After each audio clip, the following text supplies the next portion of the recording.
What's up, guys? Eric here with Team Eccentric, and I'm doing my updated Mermail list. This is more so a tournament report than a deck profile, but yeah, so I took this list to a locals, and I went X1 out of 4 rounds of Swiss. Not too much has changed in the list. There's a few things that have changed, but again, this is both a tournament report as well as I'm probably going to do some comparisons of this between this version and the version that plays like the other fish cards like Schiff and Harpooner and stuff. So I'm gonna do some testing as well. I'm probably gonna incorporate some test hands as well into this, and we'll just kind of see where it leads. But yeah, so first off is the tournament report. However, you know what? Actually, before we get into that, I did want to say anybody who knows me knows that I am very passionate about one thing more than anything, and that is my skateboarding. I am in fact a sponsored skateboarder. I ride for a clothing lifestyle brand, you'd say, called Belligerent. The brand is awesome. They make the dopest quality clothes. The brand is sick.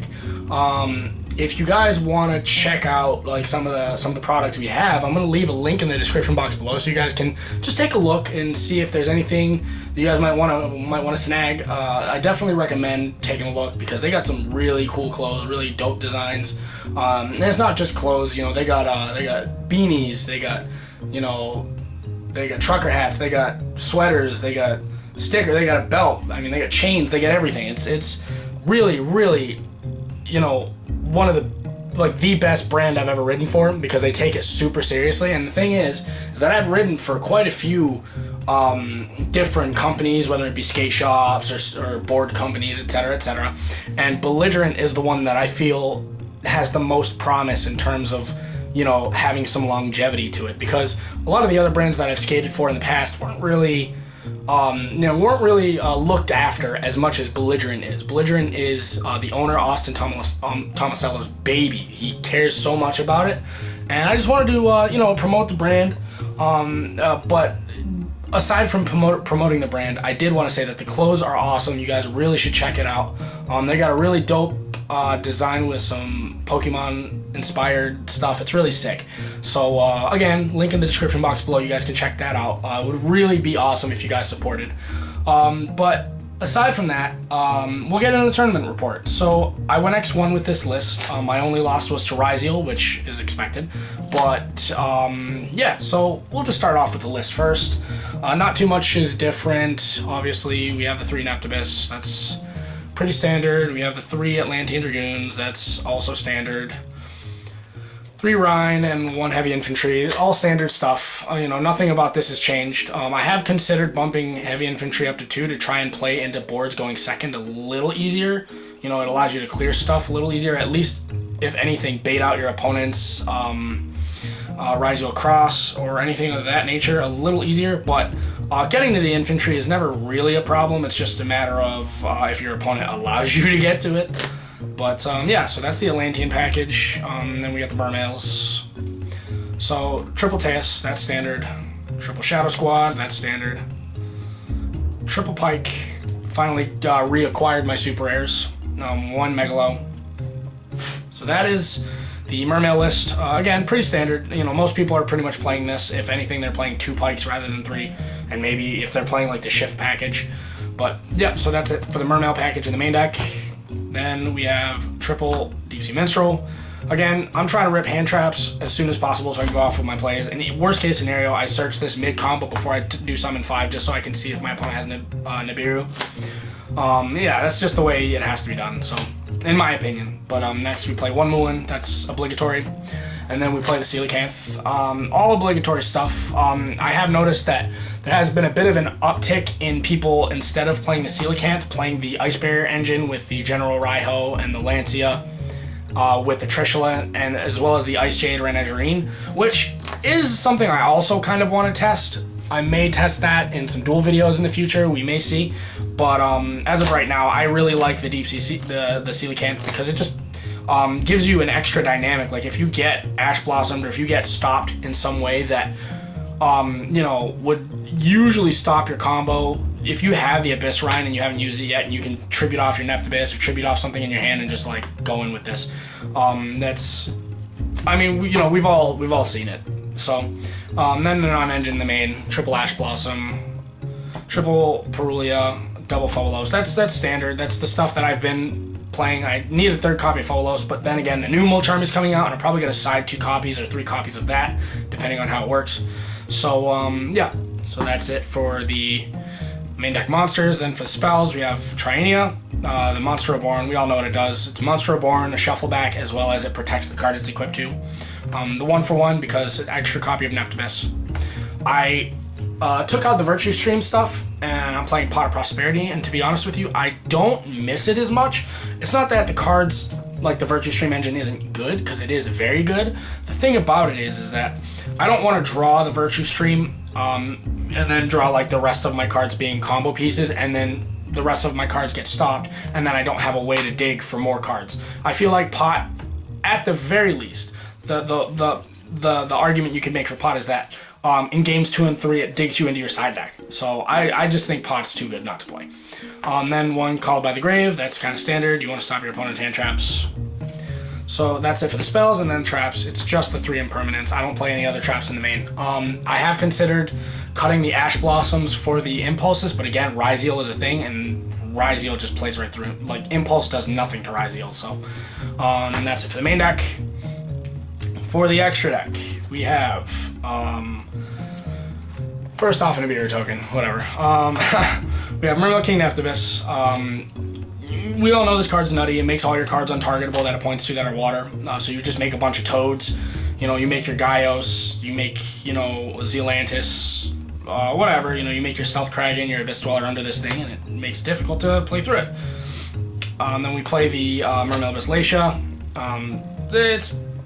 It's necessary, but it's not like the most broken card in the extra deck. It's just a necessary end board piece that you can make.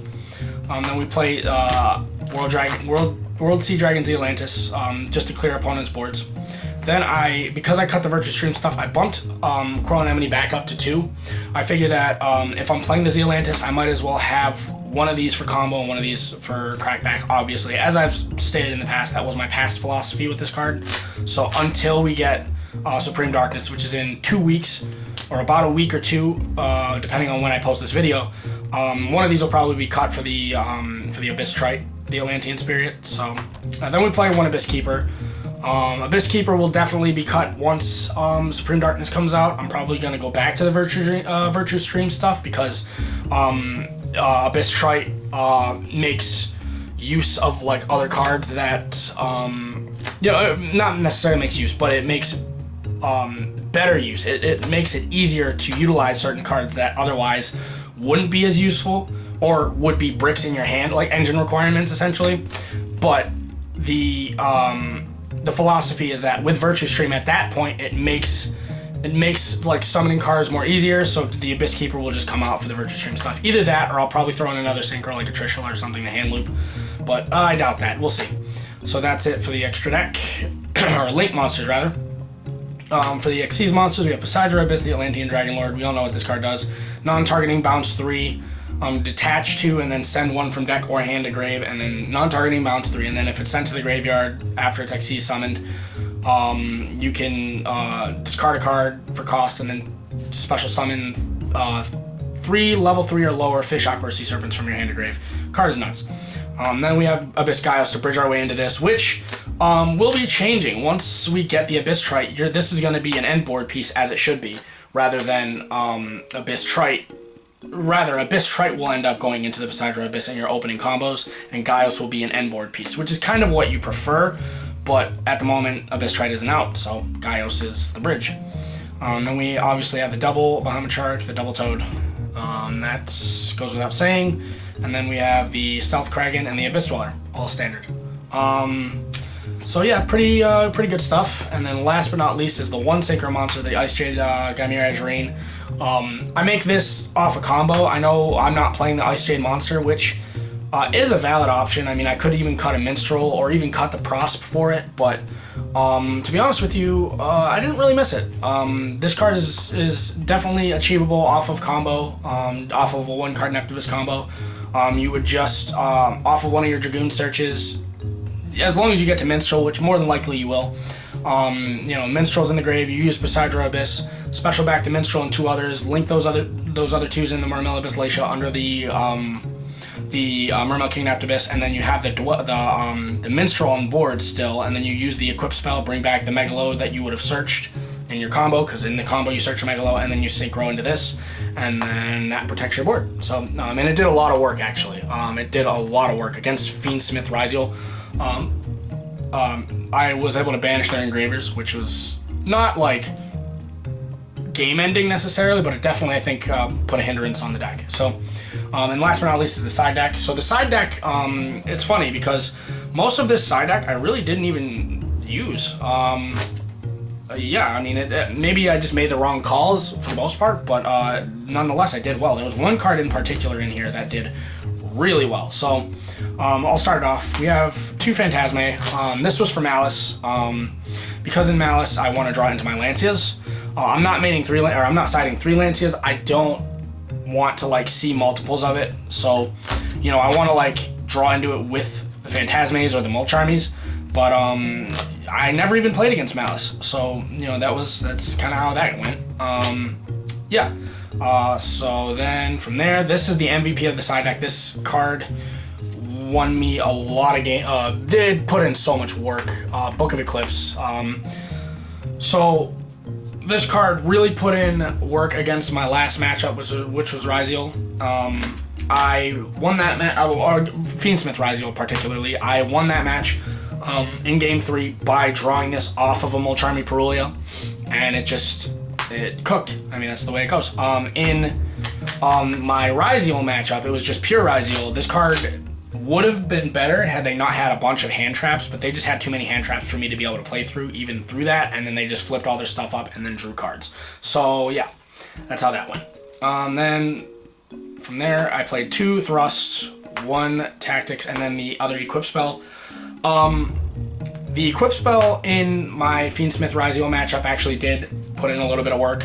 The Tactics, I never even saw it, and then the Thrusts, I never saw those either. So, yeah, none of the only card that really did any work in here is the one that's not played in every deck. So, kind of funny how that works. And then last but not least are the trap cards on the side, which are Triple Impulse. Barely even. I think I sided these in against round 2 again, rounds 1 and 2 in my hero matchup and my Madolche matchup. I sided these in, and they really didn't do anything.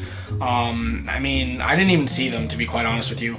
And then last but not least was the Thrust target in Artifact Sanctum, which again was for Malice that I never even played against. So yeah, the tournament report goes as follows. So my round 1 was a hero player, and that matchup, it was, you know, fairly quick. Not, you know, no disrespect to the player. He just saw a bunch of spell cards, and I was able to cook him Game 1, Game 2, same thing pretty much. He saw a bunch of spell cards, and I just had hand traps, and then, you know, saw an Neptibus. So that's how that went. Round 2 was against the Madolche player. I had a tiny bit more trouble against the Madolche player, but not like significantly. I 2-0'd him, but it was a little bit of a grind, just because, you know, Madolche has that grind game where they can just like shuffle all their cards back, get all their stuff back, summon stuff from the hand with I don't remember which spell card it is, but yeah, that was, you know, that was it might have been, no, it was a 2-0. Yeah, so that was round 2. Round 3 was pure Ryziel. That matchup, round 1 or game 1, I just couldn't break the board. I saw Perulia and drew into a bunch of cards, but just could not break the board. He had everything. He had Detonator, Duo Drive, Cross, 3 back row, and hand traps. It was a lot. And then game 2, I went first, so I just did what MERMAIL does and set up a huge board, even through hand traps. And yeah, and then game 3, he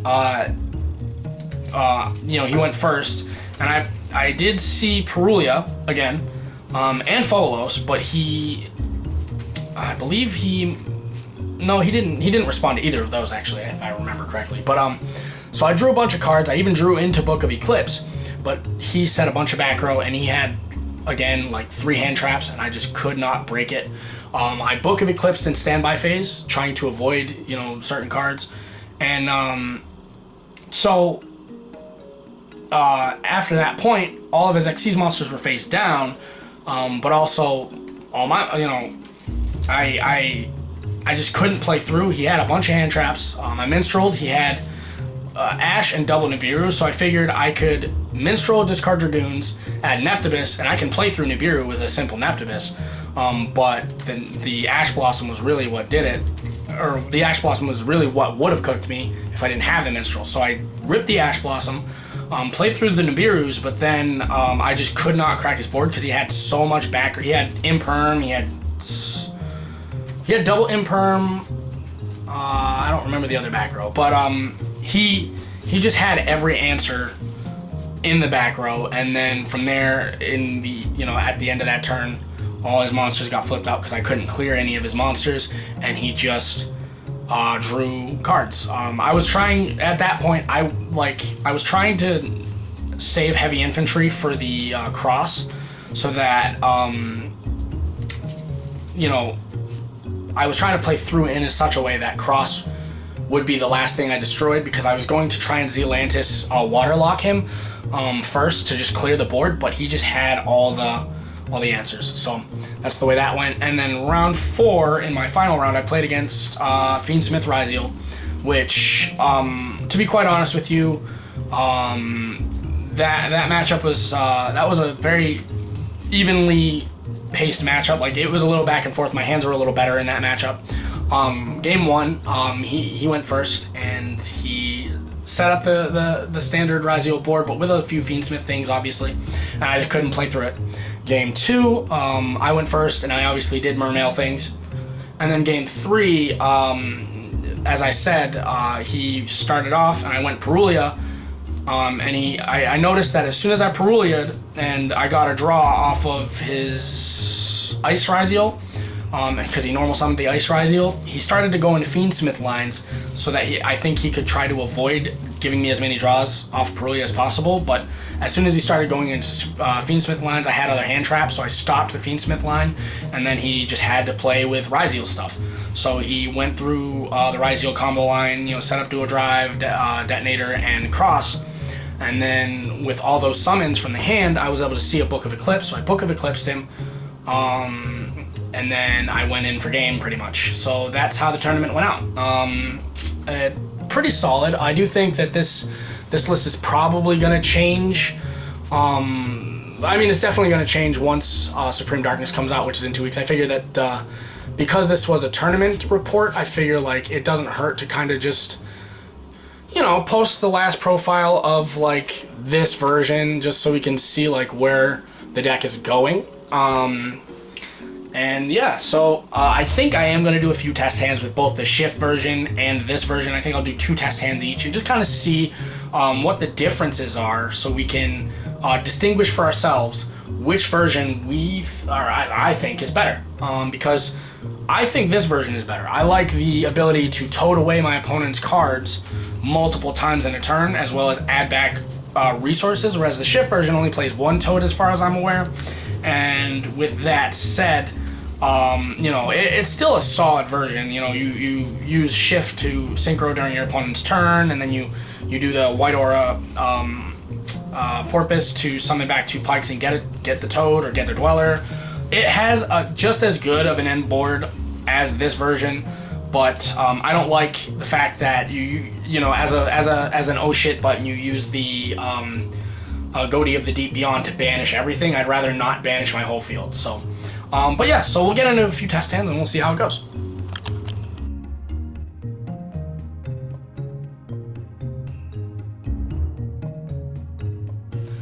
What's up, guys? Eric here with Team Eccentric. Like I was saying before, in the tournament report, I'm going to do a few test hands with MERMAIL, with both versions, both the Shift version and this version, and we'll kind of see which one I prefer, which one I like better, and whichever one I think is better, we'll go with that. I'm going to try and not be biased with this version, because this is the version I've been taking.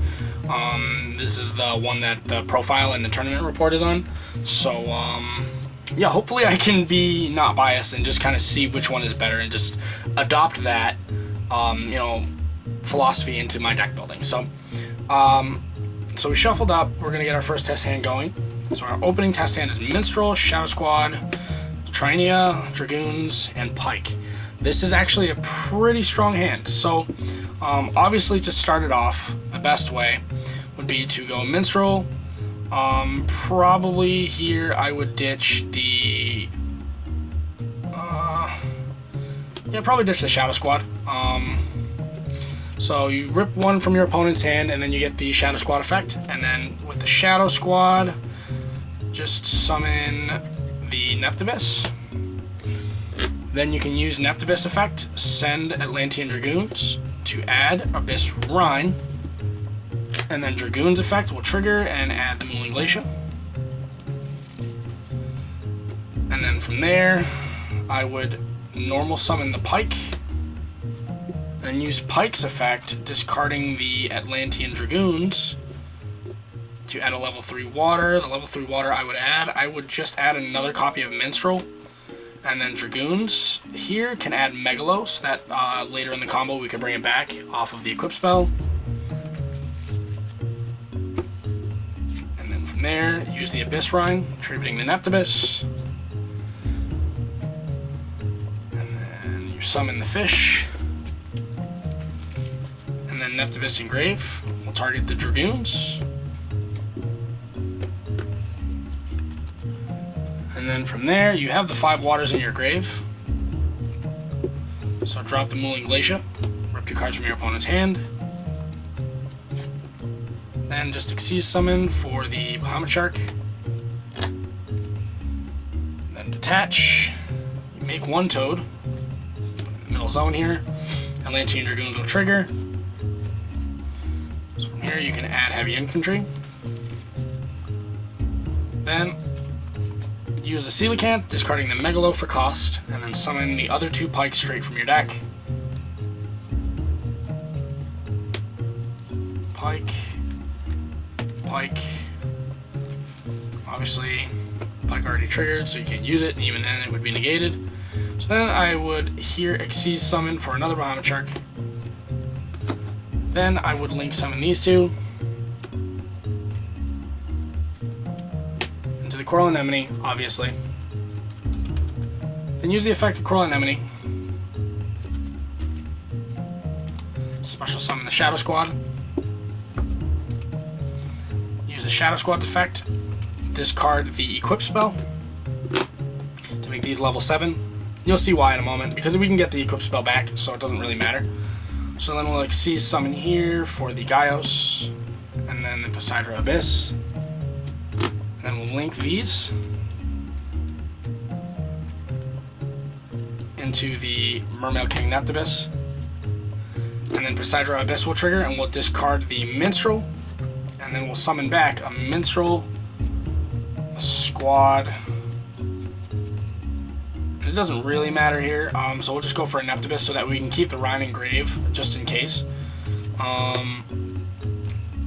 So yeah, we summon these 3 back, and then because a water was discarded on a new chain, we add back the Trienia. Then just link up the Neptibus and the Shadow Squad that you summoned back into Mermail Abyssalacia. And then from there, use the equip spell, Trienia, to bring back a Mermail Atlantean, and this is where Megalo comes in. Then we synchro these for a 10. And that's the Ice Jade. Then we will detach and make the second Toad. And then, yeah, so that's your board. So the disruptions, obviously, we have the double toads. That's negates, and they can't be targeted, as well as the Abyssalacia. We have heavy infantry in our hand. We have the Ice Jade, Gamir, Azurine, and then we have Bahamut Shark, so if one toad goes, we can use the other toad when it's sent to shuffle back another toad, make another.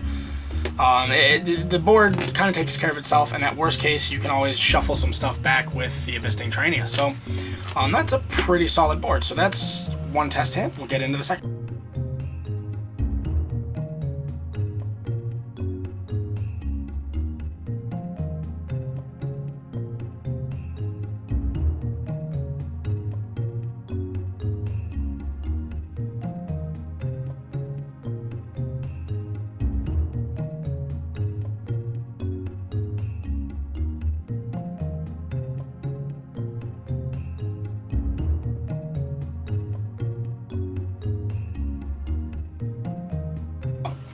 we got a second test hand with this version. So our second test hand will consist of Pike, called by Imperm Rhine Pike. This all depends on the opponent's hand. If they have an impermanence, that definitely stops us. But otherwise, this build or this hand could be something. So we'll start it off with the Pike, discarding the other Pike. So we'll add the Shadow Squad.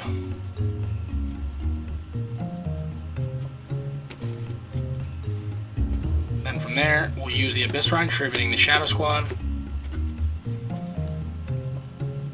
And here in this scenario, because of the fact that we already used 2 Pikes, there's no sense in using the fish. So we'll add Teus, and then Shadow Squad and a new train will trigger, and we'll special summon the Neptibus. Then we'll use Neptibus effect, send Atlantean Dragoons to add Atlantean Dragoons, and then Dragoons will add Moulin. From there, reveal Teus, ditch Dragoons, chain links Dragoons 1, Teus 2.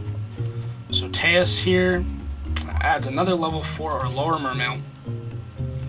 So we'll just add another Shadow Squad and then Dragoons here. You can add the Minstrel. So you should have 5 Waters Engrave exactly. So drop the Moulin.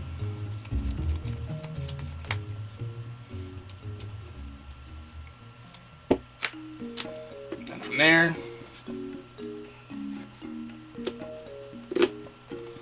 link some of these into Coral Anemone.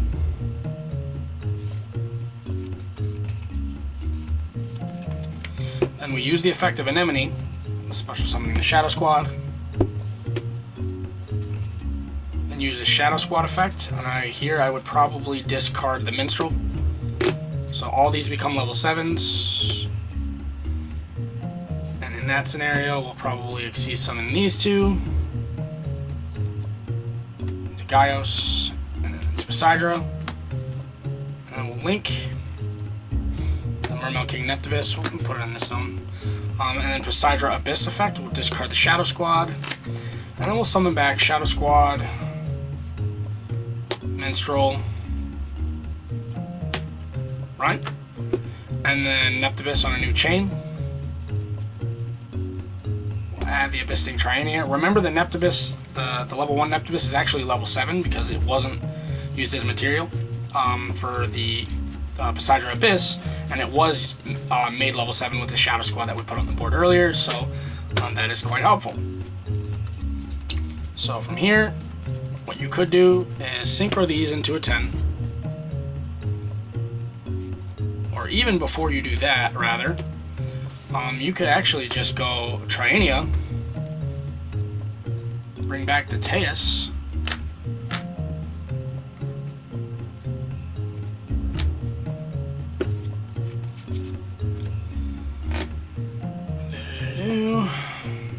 these are 2 level 7s, you only play 1 of those.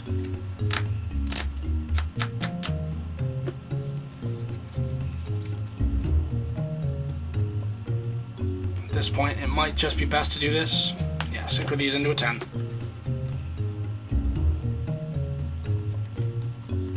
The Azurine.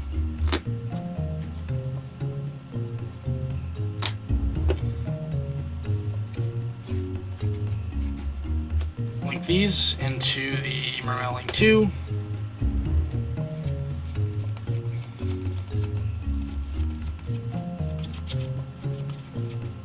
And then here you have called by an Imperm. Maybe use the Abyssing Triania, shuffle back Poseidra, Gaios, and one of your Pikes.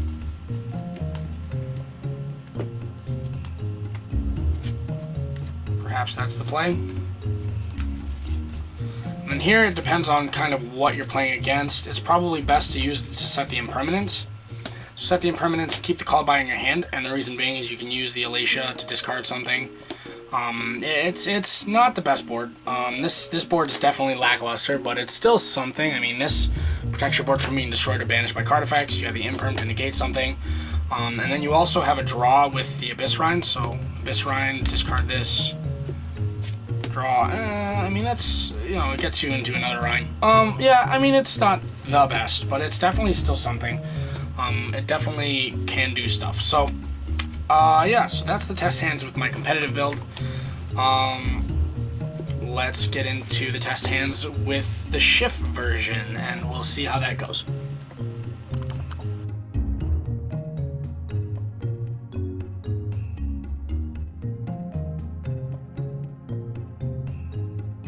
Alright guys, so this time it is the shift build of MERMAIL, which is kind of more synchro focused.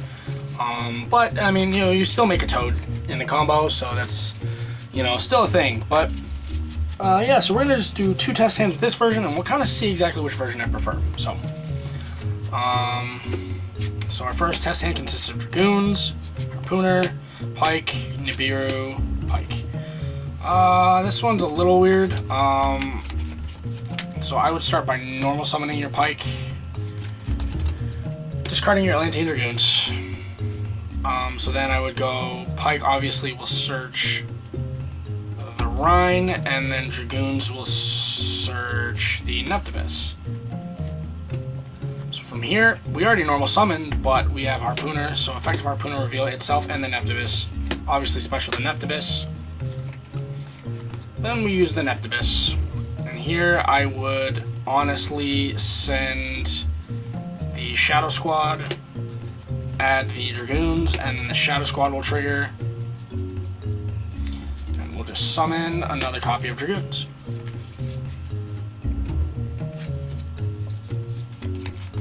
So from here, you can just see summon these, make the Bahamut Shark, detach to make the Toad. Basically, in this line, we're trying to get to Moulin Glacier like ASAP so that we can run that route. So then we add the Moulin off the Dragoons. Then you just go Abyss Rhine, tribute the Neptibus, Coelacanth, and then Neptibus Engrave targets the Atlantean Dragoons to special summon. And that should leave us with exactly 5 Waters Engrave, which it does. So then you drop the Moulin Glacier, rip 2 cards from your opponent's hand.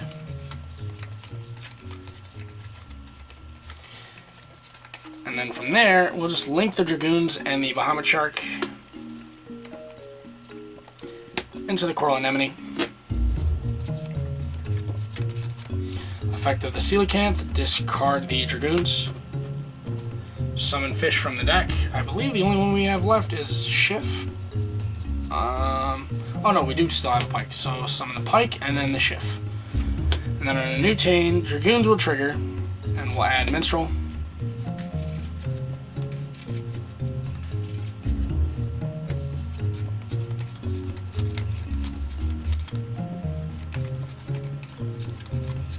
And from there,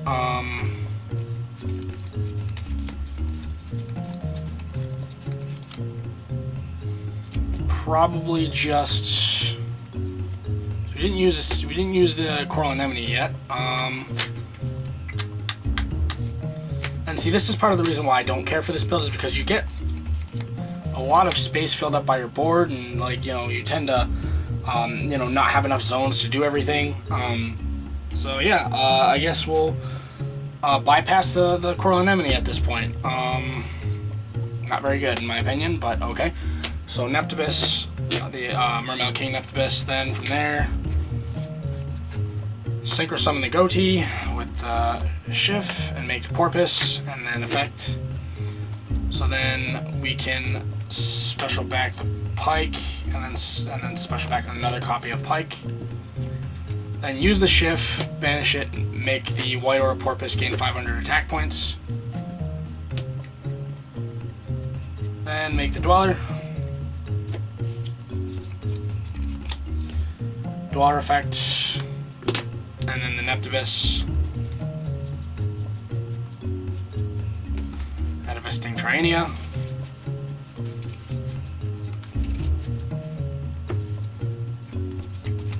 And yeah, that's kind of the end board there. I mean, there's really not much to it, in my opinion. And then during your opponent's standby phase, the shift comes back, and then you would theoretically synchro summon into a fish. Yeah, not my favorite. Maybe I'm playing it wrong. Maybe there's a line I'm missing or a card I'm missing. But even so, I don't feel like I feel like this version, though it can put up a board, and it certainly can, no doubt about it. I feel like you know, a lot of your zones tend to get used up very quickly, and you just don't have a lot of space to summon like the best cards in your deck, which I'm not really the biggest fan of. And also, it's a little more complicated than it needs to be. It kind of overcomplicates things and makes Mermail like, you know, oh, I gotta count this and I gotta do that and make sure that I have the right amount of pikes engraved and make sure that I don't draw the pikes for the coelacanth. And even in my build, you don't want to draw the pikes for the coelacanth, but if you do, you still have other lines to go down, whereas this version really relies on you not drawing fish cards, because if you draw your Shift, or if you draw your pikes, or if you draw your harpooner, then your lines are kind of dead. There's not really as much you can do. You can still do a lot, but it depends on how many cards you have in your hand as opposed to how many fish you have in your deck for the coelacanth. So, alright, so our second test hand will consist of Ash Blossom, Gund, Minstrel, Infantry, Callby. This is terrible. Yeah. Maybe I'm not playing the build right, but, you know, in this build, if I'm going to be utilizing Pike as much as possible, I want the Gund, so I can search it off the Pike. Yeah, so that's not very good. We'll try one more test hand, and, you know, we'll give that one a benefit of the doubt. Callby, Nibiru, Minstrel, Ash, Teus. Yeah, this version sucks. I am not a fan of the Shift build. I don't care for it. This is part of the reason why. Because in this build, you know, I mean, it could just be the hand trap lineup, because I don't have Perulias as waters to act as discard outlets for other cards, but regardless, I don't really care for this build, to be quite honest. I mean, this is a playable hand, but, you know, seeing multiple Neptibus and a 1-for-1 really isn't a thing. Yeah, so yeah, I think that kind of solidifies it. The Shift version is just kind of more for fun, and the competitive version is the version I'm playing, in my opinion.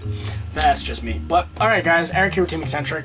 I was just testing out some Mermail stuff, also doing tournament report, so let me know what you guys think in the comment section below. Maybe I'm wrong, maybe I'm just playing the wrong cards in the Shift build. Perhaps I am. Maybe I just didn't look up enough of the deck profiles with more of the fish engine.